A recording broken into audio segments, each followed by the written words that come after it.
Sodium chloride is written NaCl, but magnesium chloride is written MgCl2. Why does one need a 2 and the other doesn't? Get this rule and every ionic formula becomes the same problem. Here is the only rule you need. A compound has no overall charge, it is neutral. So the total positive charge has to exactly cancel the total negative charge. That's it, everything else is just counting. Sodium forms Na plus images 1 positive. Chlorine forms Cl minus images 1 negative. 1 positive cancels 1 negative exactly. So you need one of each, and the formula is NaCl. No numbers needed. Now magnesium. Magnesium forms Mg2 plus images 2 positive charges. Chlorine still only brings 1 negative. 1 chloride is not enough. You would be left with 1 positive charge spare, so you need 2 chlorides. 2 negatives cancel 2 positives, and the formula is MgCl2.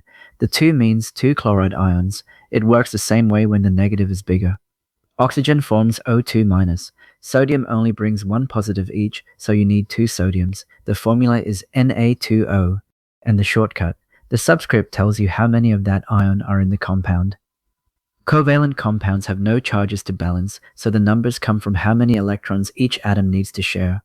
Water is H2O, 2 hydrogens, 1 oxygen. Carbon dioxide is CO2. Methane is CH4. For these, the names give it away. D means 2, tri means 3. Quick check. Calcium forms Ca2+, chlorine forms Cl-. What is the formula for calcium chloride?